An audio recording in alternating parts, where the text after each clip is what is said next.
So today we're sculling. We're allowed to do both in this tank. It's designed to be able to do sweep oar just with one oar and sculling. And so we're starting with sculling.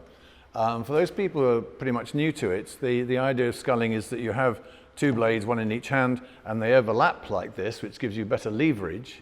But it does mean that you have this crossover situation.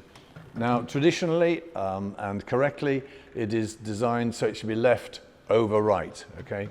So the left hand always goes over the right. And the way that is organized in a boat is that this side, this swivel on this side, is slightly higher than the swivel on this side. So what you're doing is the same thing on each side, but at a slightly different height. Okay, so it's not a question of lifting the left hand over the right hand. They are doing the same thing at a slightly different height. At least that should be the case if it wasn't for the fact that if you look at these handles here, they are at the same height. So the purists who might be watching this might notice that in fact I am having to lift my left hand slightly over my right hand because I didn't bring the instruments to correct this terrible situation. So that's the way it is. We live with what we have to, and if we were on the water, that's what we'd have to do as well. So just so that you know, the left should go over the right, and as a consequence, my left hand spoon, you may be able to see at some stage going slightly deeper than my right hand. So concentrate on the right hand one, okay? Good.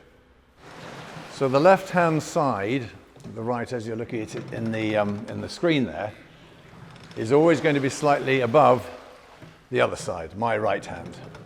So as I place there, this handle is slightly higher than this one, and they'll both come through flat. That's the important thing. They'll find the water at the same point. This one will be higher than this. Then they'll both come back flat and come out like this. When you set yourself up to go out for a scull, it's important that you allow yourself enough room at the back end, at the extraction end of the stroke. And this is achieved by a number of different ways in sculling, but effectively, when clubs have fixed measurements of the oar, the only way that people can actually get more room at the back is to move their feet this way. Because obviously, if you imagine my seat coming towards me, the further back I go, the more handle space I have. Okay?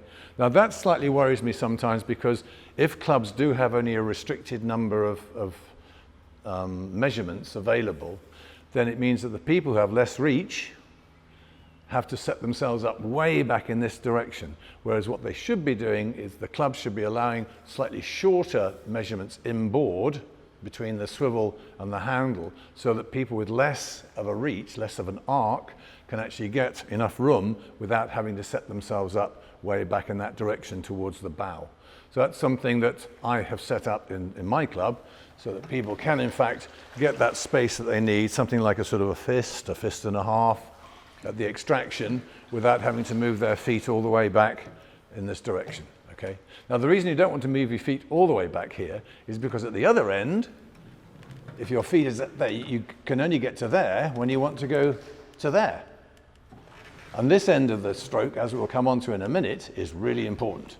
So allow yourself a good reach there, but still have enough room here by getting smaller blades, getting shorter inboards.